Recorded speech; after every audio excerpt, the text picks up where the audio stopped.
ರಕ್ತದ ಕಣ ಕಣವು ಬಸವನಾಮವನ್ನು ಹಾಡುತ್ತೀವಿ. ನಾವು ಎಲ್ಲರಂತೆ ಮನುಷ್ಯರು ಆ ದೇವರ ಅನುಗ್ರಹಕ್ಕೆ ಪಾತ್ರರಾಗಬಲ್ಲವು ಎಂಬ ಅರಿವನ್ನು ಕೊಟ್ಟವರೇ ಅವರು. ನಾವೇನು ಕೀಳಲ್ಲ, ಶಿವನೇ ಬಲಿ ಶಿವಚರಣ ಬಸವಾಯತ. ಬಸವರಥ, ನೀನು ಹುಟ್ಟಿದ್ದು ಭೂಸುರ ಎಂದು ಹೆಸರಾದ ಬ್ರಾಹ್ಮಣ ಕುಲದಲ್ಲಿ. ಸಮಾಜದ ಕಟ್ಟಳೆ ಮೀರಿ ಈ ಮಲೆಯನೊಡನೆ ನೆಂಟಸ್ತಿಕೆ ಬೆಳೆಸುವ ಅವಶ್ಯಕತೆ ಏನಿತ್ತು? ಹರಳಯ್ಯ, ನೀನಾದರೂ ನಿಮ್ಮ ಕೃತಿಗೆ ಪಶ್ಚಾತ್ತಾಪ ಪಟ್ಟು ತಪ್ಪನ್ನು ಒಪ್ಪಿಕೊಂಡರೆ ಈ ಮದುವೆಯನ್ನು ಹುಸಿಗೊಳಿಸಿ ನಿಮ್ಮೆಲ್ಲರಿಗೂ ಕ್ಷಮೆ ನೀಡಲಾಗುವುದು. ಇತ್ತ ಹೆಜ್ಜೆ ಹಿಂದೆಯುವುದು ಕರಣವನ್ನ ಕೇಳುವ. ಇಂಥ ಭಯಂಕರ ಅಪರಾಧಕ್ಕಿರುವ ಶಿಕ್ಷೆ ಏನು ಗೊತ್ತೋ? ಮರಣಕ್ಕೂ ಮೀರಿದ ಶಿಕ್ಷೆ ಯಾವುದೂ ಇಲ್ಲವಷ್ಟೇ. ಇದು ನಿಮ್ಮೆಲ್ಲರ ಕಡೆಯ ಉತ್ತರವೇ? ಮಹಾಪ್ರಭು, ಎಲ್ಲರದೂ ಒಂದೇ ಉತ್ತರ. ನಾವು ಮಾಡಿದ್ದು ತಪ್ಪಲ್ಲ, ಒಪ್ಪಿಕೊಳ್ಳುವ ಪ್ರಶ್ನೆಯೇ ಇಲ್ಲ.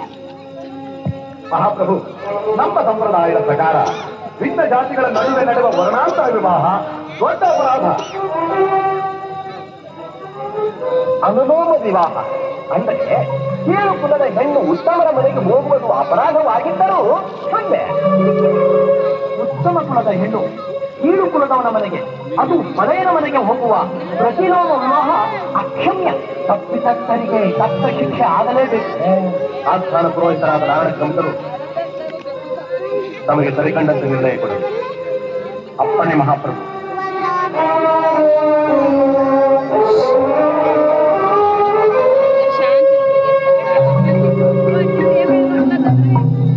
ದೇವರ ಕಣ್ಣುಗಳನ್ನು ಇವರು ಉಲ್ಲಂಘಿಸಿರುವ ಕಾರಣ ಕಾಯ್ದ ಕಬ್ಬಿಣದ ಸಲಾಕೆಗಳಿಂದ ಇವರ ಕಣ್ಣುಗಳನ್ನು ಕೀಳಬೇಕು. ಅಕ್ಷಮ್ಯ ಅಪರಾಧವಾದ ಪ್ರತಿಲೋಮ ವಿವಾಹ ಮಾಡಿ ಸಂಪ್ರದಾಯವನ್ನೇ ಉಲ್ಲಂಘಿಸಿರುವ ಕಾರಣ ಆನೆಯ ಕಾಲಿಗೆ ಕಟ್ಟಿ ಕೆಳಸಬೇಕು.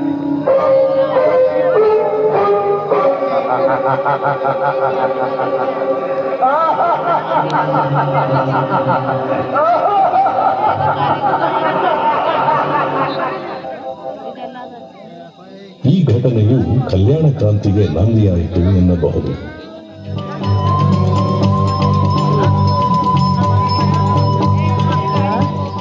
ಇತ್ತೀಚೆಗೆ ಕೋಟೆಯ ಆವರಣದಲ್ಲಿ ಜಿಲ್ಲಾಡಳಿತವು 110 ಅಡಿ ಎತ್ತರದ ಭಾರತ ಧ್ವಜ ಕಂಬವನ್ನು ಸ್ಥಾಪಿಸಿರುವುದು ಅತ್ಯಂತ ಆಕರ್ಷಣೀಯವಾಗಿ ಎಲ್ಲರ ಗಮನ ಸೆಳೆಯುವಂತಾಗಿದೆ. ಪರುಷಕಟ್ಟೆ ಇದು ಬಸವಣ್ಣನವರು ಸಕಲರೊಂದಿಗೆ ಬೆರೆಯುತ್ತಿದ್ದ ಹಾಗೂ ಅವರ ಕಷ್ಟ ಸುಖಗಳೊಂದಿಗೆ ಭಾಗಿಯಾಗುತ್ತಿದ್ದ ಕಟ್ಟೆಯಾಗಿತ್ತು. ಆ ಕಲ್ಯಾಣದ ಪರುಷಕಟ್ಟೆಯ ಹತ್ತಿರ ಗತಿಗೆಟ್ಟ ವಿಚಾರಹೀನರನ್ನು ಬಸವಣ್ಣನವರು ಆತ್ಮೀಯವಾಗಿ ತಬ್ಬಿಕೊಂಡು ಅವರೊಂದಿಗೆ ಸಂಚಲನ ಮೂಡಿಸುತ್ತಿದ್ದರು. ಮನಪರಿವರ್ತನೆ ಆಗುವಂತೆ ಪ್ರಭಾವಿಸುತ್ತಿದ್ದರು. ಬಸವಣ್ಣ ಅವರೆಲ್ಲರಿಗೂ ಆಕರ್ಷಣೆಯ ಕೇಂದ್ರವಾದರು. ಅವರೊಂದಿಗೆ ಮುಕ್ತವಾಗಿ ಬೆರೆತರು. ಆ ಮಂತ್ರಿ ಕಾರ್ಯವನ್ನು ಅಲ್ಲಿಂದಲ್ಲಿಗೆ ಮುಗಿಸಿ ಜನಸಾಮಾನ್ಯರೊಂದಿಗೆ ಮಿಳಿತವಾಗಲು ಈ ಕಟ್ಟೆಯನ್ನು ಆಯ್ಕೆ ಮಾಡಿಕೊಂಡಿದ್ದರು.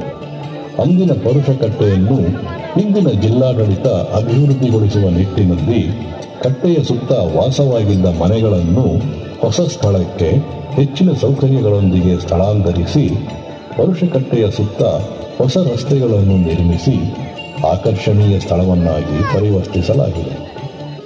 ಬಸವ ಕಲ್ಯಾಣದಲ್ಲಿರುವ 108 ಅಡಿ ಎತ್ತರದ ಬಸವಣ್ಣನವರ ಮೂರ್ತಿಯು ಸಮಾನತೆಯ ಹರಿಕಾರನ ಸಂದೇಶವನ್ನು ಜಗತ್ತಿಗೆ ಸಾರುವಂತೆ ತೋರುತ್ತದೆ. ಈ ಎಲ್ಲ ವೈಶಿಷ್ಟ್ಯತೆಯನ್ನು ಹೊಂದಿರುವ ಈ ಕ್ಷೇತ್ರ ಧಾರ್ಮಿಕ ಹಾಗೂ ಸಾಂಸ್ಕೃತಿಕ ಕೇಂದ್ರವಾಗಿದೆ. ಈ ಹಿನ್ನೆಲೆಯಿಂದಲೇ ಹಿಂದಿನ ಹೈದರಾಬಾದ್ ಕರ್ನಾಟಕ ಇಂದು ಕಲ್ಯಾಣ ಕರ್ನಾಟಕ ಎಂದು ನಾಮಕರಣಗೊಳಿಸಿರುವುದು ನಮ್ಮೆಲ್ಲರ ಹೆಮ್ಮೆಯ ವಿಷಯವಾಗಿದೆ.